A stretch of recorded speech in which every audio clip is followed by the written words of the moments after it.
सभापती महोदय, खरं तर सभागृहात मुख्यमंत्री महोदय म्हणजेच गृहमंत्री महोदय देखील बसलेले आहेत।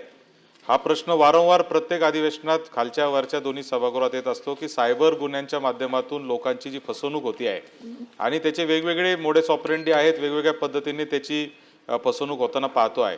आजचा जो प्रश्न आहे त्याच्यामध्ये कोल्हापूरमध्ये आरटीओचे बनावट जे ॲप तयार केले त्याच्यातून जे पैसे गोळा केले जातात त्या बाबतीत आहे, परंतु ही घटना जवळजवळ राज्यातल्या प्रत्येक शहरात प्रत्येक गावात होताना दिसते आहे।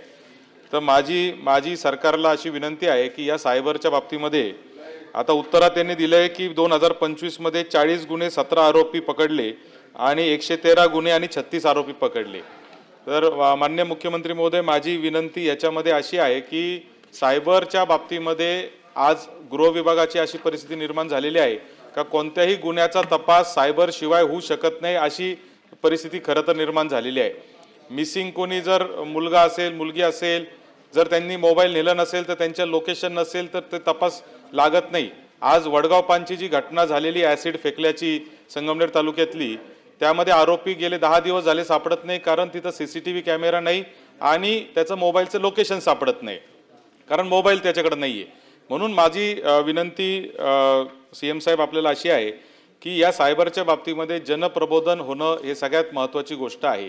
त्यासाठी शालेय शिक्षण विभाग असेल, उच्च व तंत्र शिक्षण विभाग असेल, महिला बालकल्याण विभाग असेल, IT विभाग, दिव्यांग विभाग असेल, या सगळ्या विभागांना एकत्रित करून मंत्री महोदय जर आपण एक त्याची सगळ्यांच्या सचिवांची एक कमिटी जर आपण तयार केली आणि सायबरच्या बाबतीमध्ये समाज प्रबोधन करण्यासाठी जर काही ठोस कार्यक्रम जर आपण करू शकलो तर खऱ्या अर्थाने याच्यामध्ये नाही तर प्रत्येक याच्यामध्ये प्रचंड मोठी आर्थिक फसवणूक लोकांची रोज होती आहे। त्यासाठी आपण काही विशेष प्रयत्न आपण याच्यासाठी करणार का, हा माझा पहिला प्रश्न आहे। आणि दुसरा प्रश्न मंत्री महोदय, याच्यात अजून एक आहे, परिवहन विभाग देखील याच्यामध्ये घेणं गरजेचं आहे। दुसरा प्रश्न असा आहे की आता काल एक घटना माझ्या समोर आली, फास्टॅग मधून परस्पर तो माणूस त्या भागात न जाता देखील त्याचे पैसे टोल नाक्यांवरून कापले जात आहेत आणि मग माहिती घेतली असता असं कळालं की तो फास्टॅगच हॅक करण्यात आलेला आहे। तर अशा ज्या घटना वारंवार घडत आहेत, यासाठी या सगळ्या विभागांना एकत्रित करून आपण काही ठोस पावले उचलणार आहात का, असा माझा स्पेसिफिक प्रश्न आहे। माननीय मंत्री महोदय।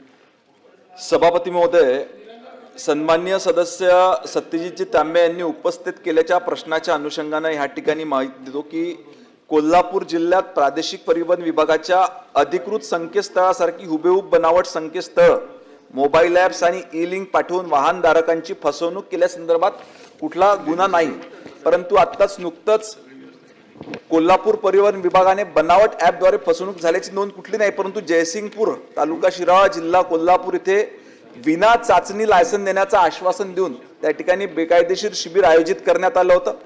ती माहिती जशी प्राप्त झाली गृह विभागाला आणि परिवहन विभागाला, त्याच्या संदर्भात तात्काळ कार्यवाही करून 2 आरोपींना देखील अटक करण्यात आली।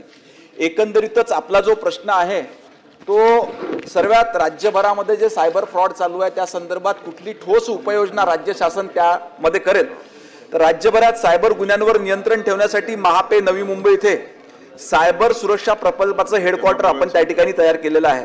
राज्यातले 50 जिल्हा सायबर लॅब्स, पोलीस ठाणे तांत्रिकदृष्ट्या गुंतागुंतीचे सायबर गुन्ह्यांच्या तपासासाठी आपण त्या ठिकाणी केलेले आहे।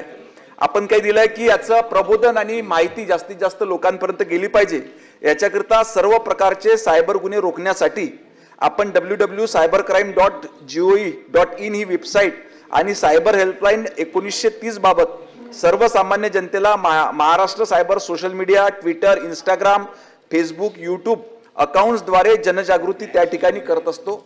याच्या व्यतिरिक्त आपण ज्या ज्या सूचना या ठिकाणी दिल्या त्याची देखील नोंद घेण्यात आलेली आहे आणि आपण सूचना केली आहे की आपली या संदर्भात महाआयटी आणि सायबर प्रमुख, विशेष करून आमचे माहिती तंत्रज्ञान मंत्री यांच्या मार्गदर्शनाखाली एक लवकर बैठकीत करून आपण दिलेल्या सूचना याचा देखील समावेश त्यात करण्यात येईल।